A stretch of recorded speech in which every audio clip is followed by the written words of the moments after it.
After the shootout, town gave a cowboy and Apache woman, but he chose another path. The late afternoon sun hung low over Red Creek, casting long orange shadows across the dusty streets. The town looked small and quiet now, but the signs of recent violence were still clear. Broken boards leaned against the walls of the saloon. A few windows were shattered, and the faint smell of smoke lingered in the air. A few townsfolk moved cautiously, speaking in low voices as they repaired fences and cleared debris. It was a town that had survived a recent shootout, and its people were trying to breathe again after days of tension. From the east, a lone rider appeared on the horizon. His horse kicked up dust as he rode steadily toward the town, moving with the quiet confidence of a man who had traveled far and carried more than the weight of the saddle on his back. He was tall, lean, and wore a worn brown coat that had seen better days. A wide-brimmed hat shaded his eyes, but the townspeople could tell from the angle of his face that he was watching everything, noticing details most would overlook. His name was Jack Thornton, a cowboy whose reputation traveled ahead of him, though no one knew much about his past. Stories followed him like echoes in the wind. A sharpshooter, a man of strong moral code, a drifter who helped towns in need and then moved on. Some spoke of him with respect, others with suspicion. Jack slowed his horse as he entered Red Creek, letting the animal drink from the small creek that ran alongside the main road. He didn't ride straight to the center of town, instead circling the edges, observing quietly. Children peeked from behind shutters, and a few men paused in their work to watch him pass. Jack's eyes scanned the streets, taking note of the damaged buildings, the wary expressions, and the nervous movements of the townspeople. There was tension here, lingering even after the last gunshots had died away. He knew it. The town had not fully healed, and people like him often arrived at moments when a place was still raw. By the time Jack reached the saloon, he had already made his presence known. The swinging doors creaked as he pushed them open, and the few men inside stopped talking, their conversations fading into silence. He walked slowly to the bar, nodding once at the barkeep, who returned a cautious glance. Jack ordered a drink, not for thirst alone, but to anchor himself in the quiet moment before decisions had to be made. People watched him, trying to guess his intentions. The truth was, Jack never rushed. He moved deliberately, observing first, acting later. That was the way he survived and the way he made sense of a world that often moved too fast for clear thinking. Outside, the mayor of Red Creek, a stout man with graying hair and a permanent frown, was gathering a few of the town's leaders. They had heard about the man riding into town, and whispers carried tales of Jack's skill and reputation. The mayor was a practical man, someone who valued safety over bravado, and he knew that hiring or earning the trust of someone like Jack could be the key to keeping Red Creek from falling into chaos again. "Maybe he's the kind of man who can help," one of the town councilmen said, wiping his hands on a rag. "Or maybe he's trouble," replied another. "Men like that usually leave a trail of it behind." The mayor didn't answer immediately. He preferred to see for himself. He knew that Red Creek had survived the shootout by luck and determination, but luck would not hold forever. A man like Jack could tip the balance, either for good or for ill. Jack spent that evening quietly in the saloon, listening more than speaking. He learned about the shootout from a few cautious locals. It had begun as a simple conflict over cattle, escalated when tempers flared, and ended with shots fired in the middle of the street. A few men had died, others were wounded, and the town had barely survived the chaos. Jack didn't react with surprise. He had seen worse, and he had learned that towns often offered gratitude in ways that were complicated and sometimes uncomfortable. When he finally left the saloon, he walked slowly along the main street. The buildings, though damaged, stood firm. Children peered from the windows, curious but cautious. Women moved with baskets, trying to keep their daily lives as normal as possible. Jack noticed a small schoolhouse with a cracked window and a group of boys trying to patch a fence. He paused, watching their efforts, and allowed a faint smile to touch his lips. Even in the middle of hardship, life tried to go on. The next morning, the mayor approached Jack directly. He was careful with his words, as if stepping on a tightrope. "Mr. Thornton," he began, "we've heard of your reputation. We survived a dangerous fight recently, and the town owes much to those who help keep peace. In gratitude, we would like to offer you something special." Jack tilted his head slightly, listening, his eyes calm but alert. He didn't rush anyone to finish their sentence. The mayor hesitated, then continued. "There is a young Apache woman, Ahioka, who has been living here. She was brought to Red Creek for protection after some conflicts with nearby settlers. The town believes it is only fair to offer her to you as a reward for your skills and presence." The words hung in the air. Jack's eyes narrowed just slightly, not with anger, but with quiet assessment. He had known of towns giving gifts and rewards, but this was different. A human being as a reward? That went against everything he valued. He had seen men take advantage of situations like this before, and he knew the consequences: resentment, suffering, and a betrayal of trust. Jack stayed silent for a long moment. Ahioka had been brought to him, not introduced, not respected. The town assumed he would accept. But Jack Thornton was not a man who followed assumptions. He could feel the weight of the town's expectation pressing down, and yet he felt something stronger, the instinct to do what was right, even if it meant disappointing those who had praised him before he arrived. He decided to walk through the town, letting the morning light guide his steps and giving himself time to think. He passed the blacksmith, who waved politely, and a few women carrying water, who glanced at him with curiosity. He could feel their eyes following him, wondering if he would take the town's offer. Jack thought about his life, his past, the towns he had helped, and the choices he had made. He had always been a man who acted according to his own code, not the expectations of others, and this was no different. By midday, he reached the edge of Red Creek, standing where the hills met the flat plains. His horse grazed nearby, unaware of the human drama unfolding. Jack thought about Ahioka, about the fact that she was more than a symbol, more than a reward. She was a person with thoughts, feelings, and the right to make her own decisions. He realized that accepting the town's offer would not be honor. It would be a betrayal of everything he believed in. That afternoon, Jack returned to the town, walking slowly to the mayor's office. He could hear whispers as he passed, some admiring, some critical. He kept his head high, his steps deliberate.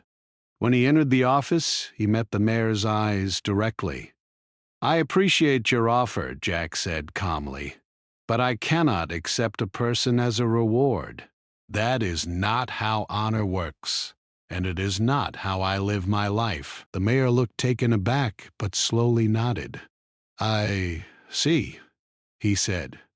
"I suppose we assume differently, but I respect your choice."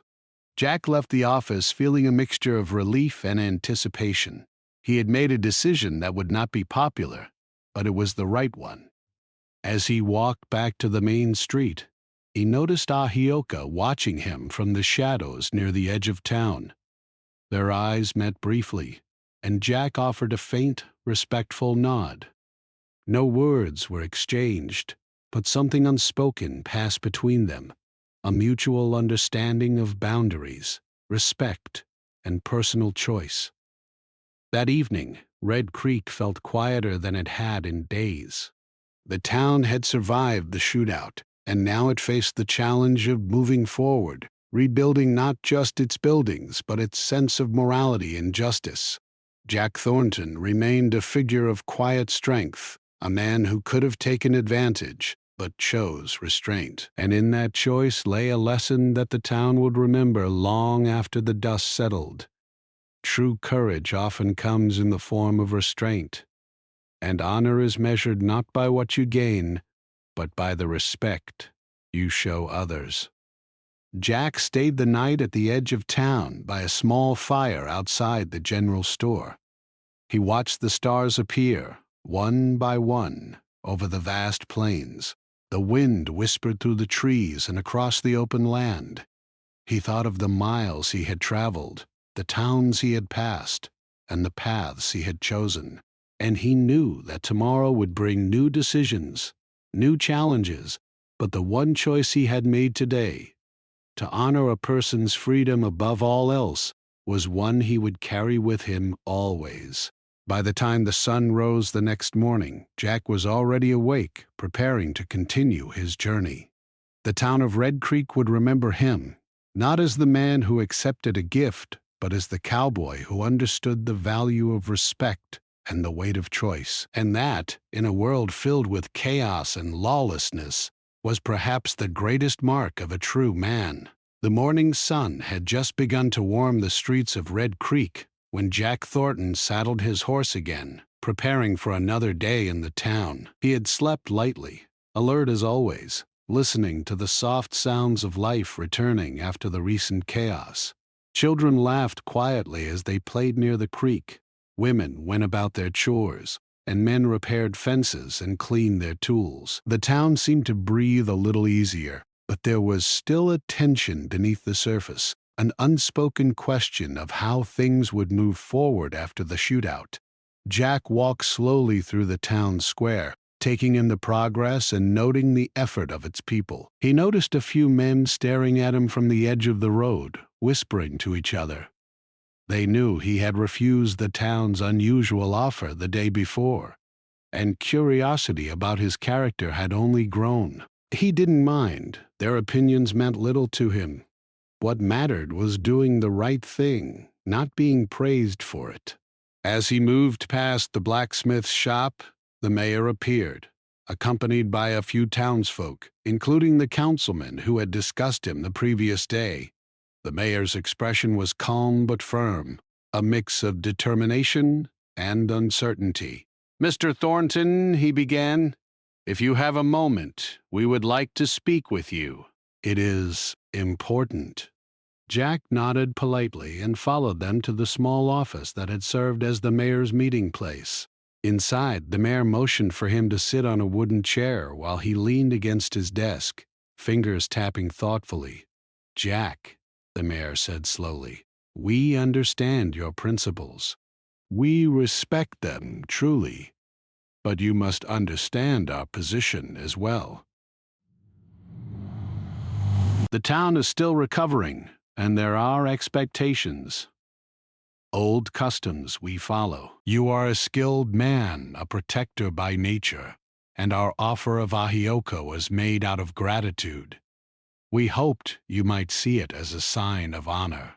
Jack listened quietly, his eyes steady.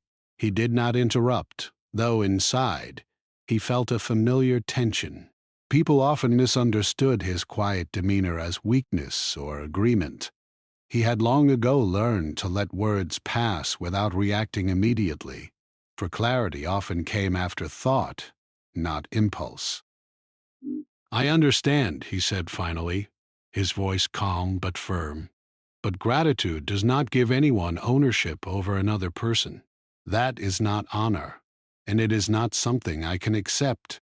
There was a moment of silence. The mayor blinked slowly, as if trying to weigh Jack's words against years of tradition and expectation. "I see," he said at last. "Perhaps we acted too quickly. You are right. Still, the town is uneasy. They do not understand your choice. Some see it as noble, Others see it as foolish. They expected you to accept, as all men would in similar circumstances. Jack shifted slightly in his chair, his hat shadowing his face. I cannot speak for the town. I can only speak for myself. I will not take advantage of someone's freedom, no matter what is offered. That is a decision I must live with, and one I will not regret. The mayor nodded again, this time with a mixture of respect and resignation. Very well, Jack. You have made your position clear. But know this, people are talking. They will be watching your actions more closely now. They are curious about Ahioka, and they are curious about you. The choice you make will affect more than just yourself. Jack rose slowly, tipping his hat slightly. I am aware of that, but my choice will not change. She is her own person, and she deserves the chance to decide for herself. That is all I can promise. Leaving the office, Jack stepped back into the dusty sunlight. Townsfolk who had been watching from windows and doorways now looked at him more closely. Their whispers carried through the street, some admiring his principles, others questioning his wisdom. Jack felt none of it personally. He had spent much of his life walking paths that others found strange or inconvenient. He had learned that doing what was right often meant standing apart from the crowd. As the day went on, Jack continued his usual work, helping wherever he could. He aided a farmer in repairing a broken fence, guided a group of men in reinforcing the corral, and lent a hand to children struggling to mend a small water wheel. He spoke little, letting his actions speak for him. This, too, was part of his nature. Words could be misunderstood, but deeds carried clarity. Meanwhile, Ahioka watched him from a distance. She had been cautious since the town had introduced her as a potential reward for Jack. The first time she had seen him, he had not approached her with greed or expectation. Instead, he had treated her as a human being, giving her space and respect. That alone intrigued her. She had seen many men in her life, some kind, most careless, and few who understood the concept of choice. Jack seemed different. By late afternoon, Jack found himself near the edge of town, where the creek ran deep and clear. He dismounted and let his horse drink, taking a moment for himself. The wind carried soft whispers through the grass, and he thought about the paths he had traveled and the lives he had touched. He knew that the town's offer was not just a test for him, it was also a test for them, a way to see how someone might act when given power over another person. His refusal would challenge their assumptions and perhaps teach them something about honor and respect. Ahioka approached cautiously, stepping out from the shadow of a nearby tree. Jack did not turn abruptly. Instead, he waited, allowing her to come closer on her own terms. "Are the man the town spoke about," she said softly, her voice cautious but curious. Jack nodded, keeping his expression neutral. "I am, and you are the person the town offered me?" She gave a small, almost imperceptible nod. "Yes, but I am not a gift." I am not theirs to give. You seem to understand that. Jack studied her face, noting the strength and pride in her eyes. "I do, and I respect that. Your life is yours to lead, and no one should decide it for you." Her eyes softened slightly, though her caution remained. Most men would not say that. They would accept, and then expect me to follow. You are different.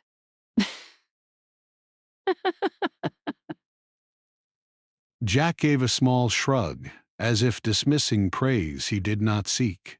"I have learned that true respect cannot be claimed. It must be earned and given freely. No one can give or take it by force or expectation." The conversation lingered between them, quiet but meaningful. Neither spoke again for several minutes, each lost in thought.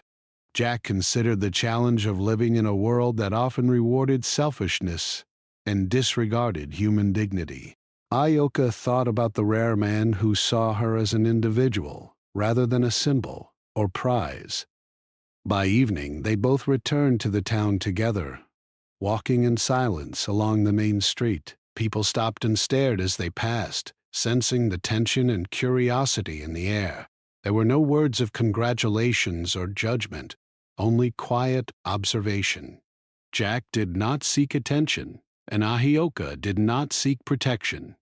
Their interaction was one of mutual respect, a rare sight in a town still recovering from violence and fear.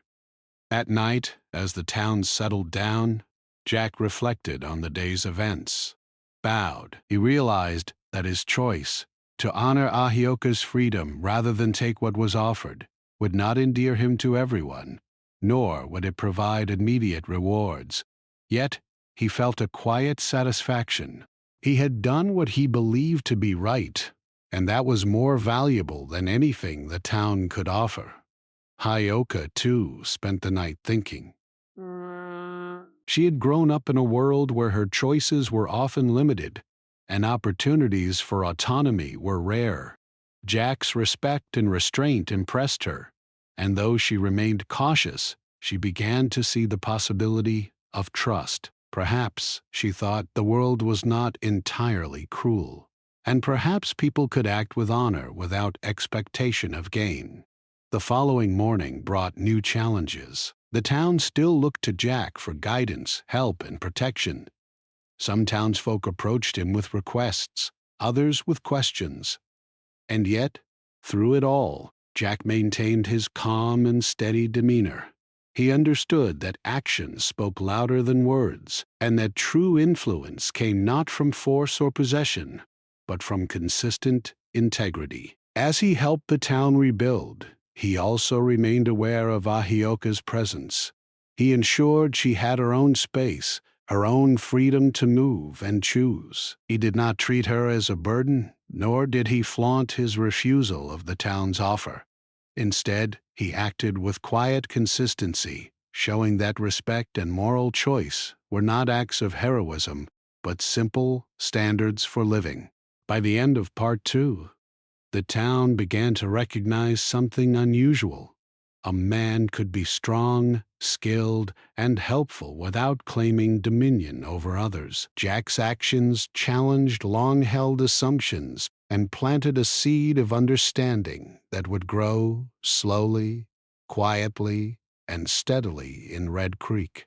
And Ahioka, observing him from a distance, began to consider the possibility of a life guided not by fear or expectation, but by mutual respect and personal choice. Jack Thornton had arrived in Red Creek as a stranger, a wandering cowboy with a reputation. By choosing restraint, dignity, and morality over easy reward, he had begun to reshape the town's understanding of honor, and in doing so, he had begun to forge a path that would influence not only himself and Ahioka, but the very way the people of Red Creek would see right and wrong in the days to come. The days in Red Creek began to blend together, each one bringing new challenges and quiet victories. The town was slowly recovering from the shootout, the fences patched, windows boarded, and spirits cautiously lifted. Jack Thornton continued his work among the townsfolk, his presence a steady, calming influence. He repaired what needed repairing, guided those who were unsure, and never asked for thanks. Yet no matter how much he helped, the town's whispers never stopped. Some townspeople admired him. They saw a man who acted without greed, who respected life, and who chose the difficult path rather than the easy one.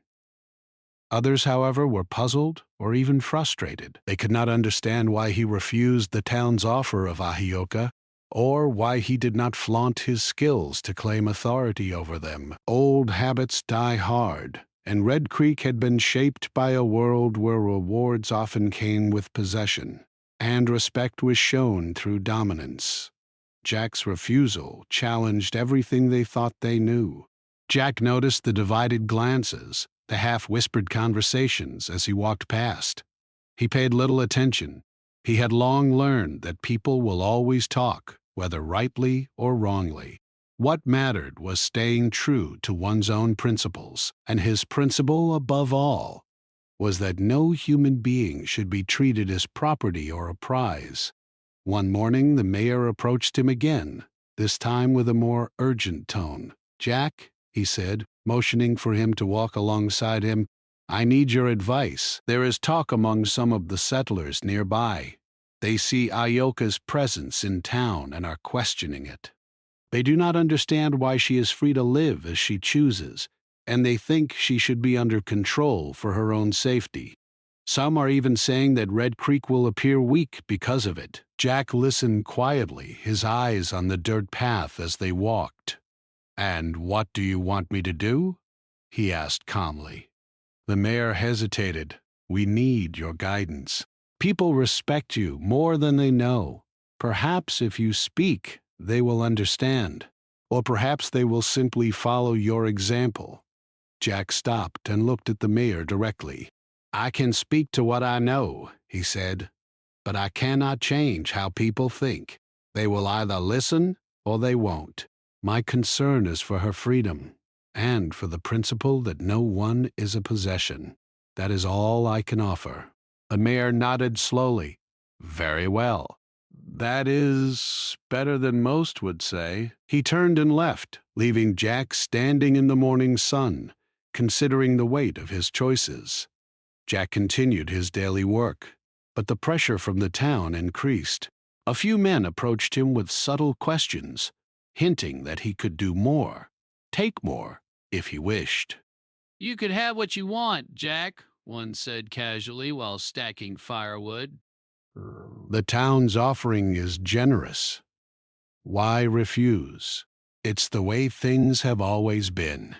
Jack shook his head slowly. "Because it is wrong, and because it is not mine to take." Some of the men shrugged, muttering to themselves, but others frowned. They did not understand a world where honor was not tied to possession, and yet they began to notice that Jack's choice did not make him weaker. In fact, his restraint seemed to give him a quiet strength that drew respect, even if it was grudging. Ahioka, too, was beginning to see Jack in a different light. She had been cautious at first, wary of his intentions, and unsure if she could trust him. But his consistency, his unwillingness to take advantage of the town's offer, and his willingness to help the people without seeking recognition, impressed her deeply. For the first time in a long while, she felt the possibility of safety without obligation, trust without expectation. One afternoon, she approached him near the creek where he had been helping repair a small bridge. "Jack," she said quietly, "I have watched what you do. You do not take what is not yours. You do not speak for what you cannot control. Most men in my life have not done that. You are different." Jack looked at her, noting the sincerity in her voice. "I try to live by what I believe," he replied simply. "That is all anyone can do." She studied him, her eyes reflecting a mixture of curiosity and respect. "Do you ever wonder if choosing the right path makes things harder?" Jack considered this, his gaze resting on the flowing water beneath the bridge. "It does," he admitted, "and it often does not bring reward or recognition. But it brings clarity. That is worth more than praise or power." As the days passed, Jack and Ahioka's relationship remained distant but respectful. They spoke when necessary, but there was no expectation of closeness beyond what was natural. The town began to notice this as well. A man and a woman sharing space and conversation, without ownership or coercion. A rare sight in the frontier world they knew. One evening, a group of settlers from a nearby ranch arrived, curious about the man who had refused the town's reward. They brought questions, some polite, some challenging. "We heard you are the man who refused the Apache woman," one said bluntly. "Why?" It seems foolish. She is the town's reward for your help. Most men would accept without thought. Jack met their gaze steadily. I refuse because it is not right to claim another person as a reward. She is free, and I will not change that. If that seems foolish to you, then so be it. But I cannot act against what I believe is honorable. The settlers exchanged glances, unsure how to respond. Some whispered among themselves, questioning his judgment, while others nodded quietly, sensing a strength in his words and demeanor that they could not deny. Later that night, Jack sat by the small fire outside the general store, reflecting on the growing complexity of the town and its expectations. He thought about the responsibilities he had assumed, not because he sought power or reward, but because he could do what others could not or would not. He understood that his choices would not be popular, and that they would test the patience and understanding of the townsfolk. Yet he also knew that the alternative, taking what was not his to claim, would haunt him far longer than any criticism. Ahioka joined him after a while, settling quietly at a respectful distance. They shared the silence, watching the stars appear one by one in the clear night sky. It was a rare moment of calm in a world that often demanded action, a moment where thought and reflection could exist without pressure. "You do not need to speak to them," she said softly, breaking the silence. They watch, they question, they wonder. But your actions, they are louder than their words. That is more powerful than any argument they could make. Jack nodded slightly, appreciating the insight. It is not always enough, he admitted, but it is all I can do. If I cannot act with honor, then nothing else matters. She looked at him thoughtfully. You make it seem simple. It is not simple, is it? No, he said quietly. But life rarely is. The choice to do right does not make the world easy, but it keeps it from being worse. The following days brought more pressure. Townsfolk continued to test Jack's resolve, sometimes indirectly by suggesting opportunities to claim more influence or reward, and sometimes directly by questioning his refusal of Ahioka. And yet, through all this, Jack remained steady. His work continued, his principles did not waver, and slowly the town began to notice a pattern. His honor was not performative, it was consistent. Even the mayor, who had once been uncertain, began to rely on Jack's judgment. He sought advice on rebuilding efforts, protection strategies, and managing disputes within the town. Jack's influence grew, not because he demanded it, but because people recognized that his actions carried integrity, wisdom, and restraint. Ahioka, observing all of this, began to feel a sense of reassurance. The world had not yet taught her that all men were untrustworthy. Here was a man who had arrived as a stranger, yet through his consistent behavior, he demonstrated that respect, patience, and moral clarity were possible. She realized that she could trust him to act with honor, even if their paths were not intertwined beyond friendship and mutual respect. By the end of Part 3, Jack's presence in Red Creek had shifted the town's understanding of strength and honor. People slowly began to grasp that courage and power were not always shown through dominance or control, but through choices that respected the autonomy of others.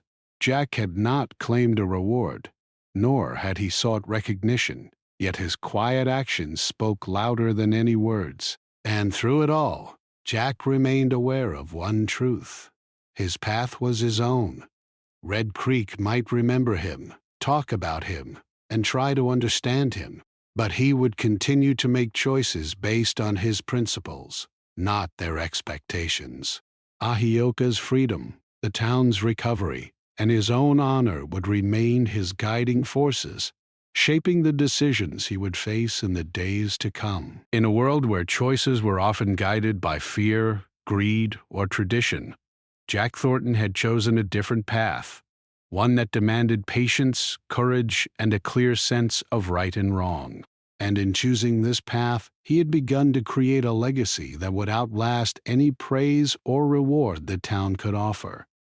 Days turned into weeks in Red Creek, and the town slowly began to feel the rhythm of life returning. The fences were repaired, the buildings patched, and the streets no longer bore the marks of the shootout. Yet, despite the outward calm, tension lingered beneath the surface. The townspeople had grown curious, some even anxious, about the presence of Ahioka and Jack's steadfast refusal of the town's offer. Jack Thornton continued his routine, rising with the sun to tend to the work that needed doing. He helped where he was needed, quietly repairing broken gates, guiding cattle, and teaching younger men how to handle tools properly. He spoke little, but acted decisively. People began to notice that his calm, consistent behavior brought order and clarity to situations that might otherwise descend into confusion. But not everyone understood him. Some of the town's older settlers whispered among themselves, questioning Jack's morals. "A man should accept what is given," one said to another while carrying water. "It is a reward for his service. What kind of man refuses it?" The other shook his head. I don't know, but the way he acts. "There's a strength to it. Quiet, yes, but it commands respect." Jack heard fragments of such conversations occasionally, but he did not let them bother him. He had learned long ago that people will always talk. What mattered was action, not gossip. His principle was clear. No one should be forced into a life not of their choosing, and no reward should come at the expense of someone's freedom. One late afternoon, the mayor approached Jack once more, his expression more serious than before. "Jack," he said, "there is concern among some settlers from the surrounding ranches. They do not like that Ahioka has freedom here in Red Creek. They are demanding that she be placed under someone's care, as if she cannot make decisions for herself. They are saying it reflects poorly on the town." Jack remained quiet for a moment, letting the words settle. The mayor continued, "They look to you as a man of authority. Some believe you could persuade her or guide her to satisfy their expectations. They see you as capable of controlling what happens here." Jack shook his head slowly. "I am not capable of controlling another person, and I will not try. She is not a prize. She is a human being. Her freedom is hers alone. If the town or outsiders cannot understand that, it is their misunderstanding, not mine." The mayor exhaled heavily. "I feared this would happen. You will face criticism, Jack. Some may even try to provoke you. But I see your reasoning, and I respect it. Still, it will be challenging." That night, Jack sat by the fire outside the general store, thinking about the increasing pressure. He had spent weeks demonstrating consistency, patience, and honor, yet the town and outsiders continued to test him. He understood that refusing a reward and insisting on respect for Ahioka's freedom was not just a moral choice. It was a challenge to the very traditions of frontier life. Ahioka approached, her steps careful but purposeful. She carried a small bundle of herbs which she had been drying near the creek. "Jack," she said softly, sitting across from him, "they are still talking, even outside Red Creek. They question your choice and mine. Some say you are foolish. Others say you are too kind. What do you think?" Jack looked at her quietly, letting the firelight reflect in his eyes. "I think what I have always thought. It is not about what others say. It is about doing what is right. That is all that matters." She studied him, her expression thoughtful. "Do you ever fear what they might do? Some men, they do not understand respect. They might try to force their will." Jack nodded slowly. I do not fear the wrong choices of others. I act according to my own. If they act without honor, it is on them, not me. My concern is to protect what I can, and I can protect freedom, not possessions. The following morning, a group of men from the neighboring settlements rode into Red Creek. They were rugged, experienced men who looked as if they had faced more than a few fights in their lives. They approached Jack directly, their horses kicking up dust as they dismounted. We've heard about the man who refuses a reward, one said, stepping forward. His voice was firm but not openly hostile. You are the one keeping an Apache woman free in this town. Why? Why not accept the town's gratitude and live comfortably? Jack studied them quietly. Because it is not right, he replied simply. She is not a gift, and she is not a possession. She is a person. That is all you need to know. Another man sneered slightly. You are going against tradition. Most men would have taken what was offered and shown the town's respect by keeping her. Jack shook his head calmly. Tradition does not make something right. Respect is earned through choice, not force. I do not follow traditions that demand injustice. The men exchanged uncertain glances. They had expected resistance or confrontation, but Jack's calm certainty made them pause. His strength did not come from violence or coercion, but from conviction. Oh. And that was harder to challenge than any physical fight. Ahayoka, who had come quietly to observe, noticed the subtle shift. Jack did not raise his voice, did not threaten, yet his words carried weight. She felt a growing sense of confidence, knowing that his actions would protect her freedom even when others questioned it. Over the next few days, tensions in the town rose. Some of the townsfolk began pushing back against the pressure from outsiders, inspired by Jack's example. They started to understand that freedom and choice were not weaknesses but strengths. Slowly, the town began to unite behind a principle they had never considered before, that honor and respect could exist without dominance. Yet, the pressure was not gone. Jack realized that some outsiders would not accept his position or Ahioka's freedom. They might try to force their will, and he would need to act carefully to prevent conflict.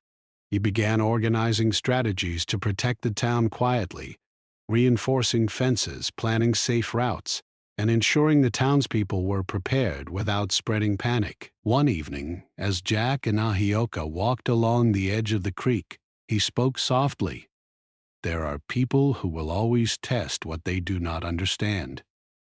They may try to impose their expectations, but strength is not shown in fighting them. It is shown in standing firm and protecting what is right. Ahioka nodded. I see that now. You protect freedom not by controlling it, but by respecting it. It is a rare strength. I am grateful. Jack smiled faintly. Gratitude is not necessary. Understanding and respect are enough. That is all I need. As days passed, Jack's presence began to shift the culture of Red Creek. People observed how he refused to exploit situations, how he respected boundaries, and how he quietly protected those who could not defend themselves. They began to see that his actions were stronger than words, and that true honor was not about reward or status, but about principles. Even the settlers who had come from outside slowly began to respect Jack. They saw that his choices were not a weakness, but a steadfast moral code that could not be broken by pressure or expectation. Some even approached him privately, asking for advice on resolving disputes or managing their own towns in ways that respected freedom and choice. Ahioka continued to watch him, learning that strength and courage were not always measured by physical skill, but by the decisions one made when no one else was watching. She began to feel a sense of security she had not known before. a rare feeling in her life. One afternoon, as Jack repaired a corral near the outskirts of town, Ahioka approached again. "Do you ever regret choosing this path?" she asked, her voice calm but curious. Jack paused, wiping sweat from his brow. "Regret is not possible when you do what is right. There may be challenges, but honor is worth the difficulty. Choosing wrong for ease or reward would be the true regret." She nodded thoughtfully. "I see that now. You live by a code that many do not understand, yet it gives you strength." Jack smiled faintly. "It does. And it protects more than just me. It protects others, too. That is why I choose this path." By the end of Part 4, the town of Red Creek had begun to change subtly. People were learning that power and respect did not have to come from control, and that freedom and choice were not weaknesses, but sources of strength.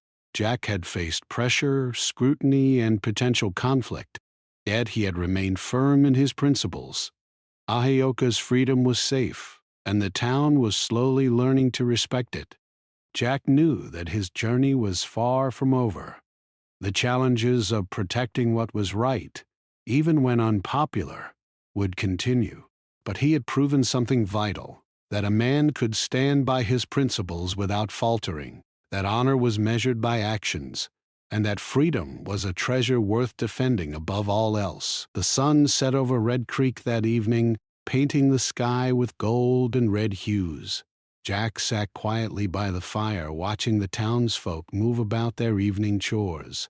Ahioka joined him once more, sitting quietly by his side. No words were needed. Both understood the importance of what had been achieved. Freedom, respect, and honor had been defended, and the choices made today would resonate for years to come. Jack Thornton had faced the greatest test yet, not with guns or threats, but with principles and patience, and in doing so, he had shaped the town, protected Ahioka, and demonstrated that true strength was not in taking what was offered, but in standing firm for what was right. The morning air in Red Creek was crisp, carrying the faint scent of wildflowers from the hills beyond the town. Jack Thornton had risen early, as was his habit, and was quietly tending to his horse. He had spent weeks helping the town recover, protecting Ahioka's freedom, and teaching the townsfolk through example rather than words. Now he sensed that it was time for him to continue on his own path. The town had changed in subtle ways since Jack had arrived. People moved with a sense of purpose, but they had also begun to understand that strength could exist without force, that respect could be earned without domination, and that freedom was a treasure worth defending. Ahioka, too, had grown more confident. She walked taller, spoke with more certainty, and her presence no longer seemed fragile to those who observed her. Jack had not only protected her, he had inspired a small shift in the town's understanding of honor. As Jack prepared to leave, the mayor approached him. His usual stoic expression carried a mixture of respect and quiet admiration. "Jack," he said slowly, "I cannot thank you enough for what you have done here. Red Creek will never be the same, and neither will we. You've shown us a way of acting that, well, we will remember it always." Jack tipped his hat lightly. "I did what I could. The rest is up to you and the people of this town. Remember, strength is measured by choice, not possession. Keep that in mind, and you will do well." Ahioka came forward, her eyes reflecting both gratitude and a touch of sadness. "Jack," she said softly, "I will miss your presence here, but I understand why you must go. You cannot stay tied to one place, even when it needs you. You are different. A man like you cannot be held by a town's expectations." Jack nodded, his expression calm yet gentle. "I've learned much here, and so have you." "That is enough for now," I will leave you free to make your own choices, as I have always said you should. That is the way to live honorably. She studied him for a long moment. You've taught me more than you know.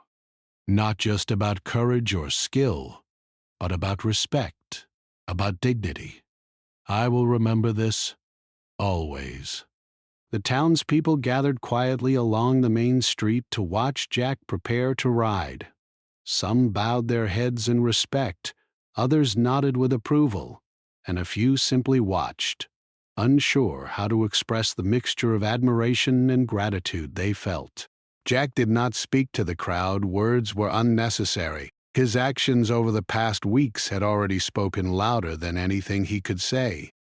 Jack mounted his horse, checking the saddle and reins with calm precision. Ahioka stepped back, giving him space, yet her gaze followed him closely. The mare nodded once, silently signaling approval, and Jack guided his horse toward the edge of town. The sun was just rising higher, casting long shadows across the streets, painting everything in warm golden light. As he rode, Jack looked back one last time at Red Creek.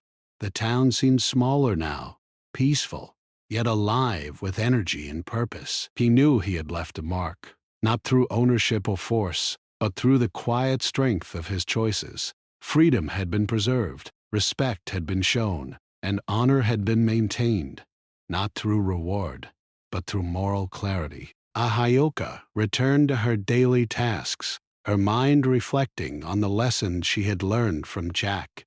She had been cautious at first, uncertain of the man who had arrived as a stranger, but through his consistent actions, she had seen the value of patience, the power of restraint, and the strength found in honoring someone else's freedom. She began to speak more confidently to the townsfolk, guiding younger girls and boys with quiet wisdom, and gradually becoming a bridge between her Apache heritage and the settlers around her. The townspeople, meanwhile, carried the memory of Jack's time in Red Creek as a lesson. His presence had been brief, yet transformative. They began to challenge some of their old assumptions, questioning traditions that demanded control over others, and considering what it meant to act with true honor. Slowly, the town's culture shifted, inspired by one man who had refused reward in order to do what was right. Jack rode out of Red Creek, the wind brushing against his face as the landscape opened before him. The plains stretched endlessly, dotted with hills and small clusters of trees. His horse moved steadily, almost as if it understood the weight of their journey. Jack's mind was calm but alert. He knew the world beyond the town would bring new challenges, new choices, and new opportunities to test his principles. As he rode, he thought about the lessons he had learned himself. The frontier was a harsh place, filled with people who often made choices based on fear, greed, or habit.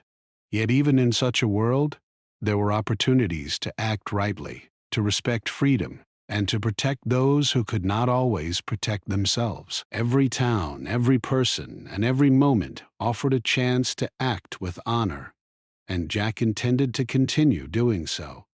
By midday, Jack stopped near a small creek to rest and let his horse drink. The water was clear and cool, reflecting the sky above.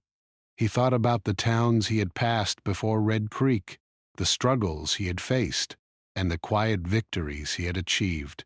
And though he knew he would face many more trials ahead, he felt a sense of peace. He had acted according to his principles, and that was a strength no one could take away. The sun began to dip lower in the sky as Jack continued his journey, riding toward the distant hills. He passed open fields where cattle grazed, forests where birds called to one another, and small streams that cut across the land like silver ribbons. Each mile reminded him that life was about choices, some small, some large, but all important. Night fell, and Jack made camp under the stars.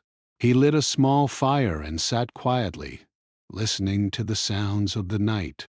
Wolves howled in the distance, the wind rustled through the trees, and a creek gurgled softly nearby. He allowed himself a rare moment of reflection, thinking about Red Creek, Ahioka, and the lives he had touched. He realized that influence was not measured by possession or recognition, but by the way one's actions inspired others to do right.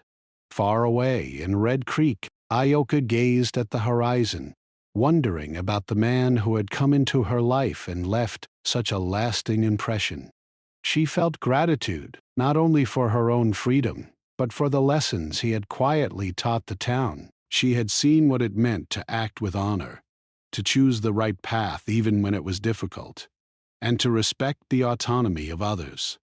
The next morning, Jack rode past rolling hills and open plains, the early sun painting the sky with soft hues of gold and pink. He thought of the towns he would encounter, the people who would test his principles, and the challenges he might face. And yet, he felt ready. His journey was far from over, but he had the clarity of knowing that his choices were guided by honor, respect, and freedom. As he rode on, the memory of Red Creek stayed with him.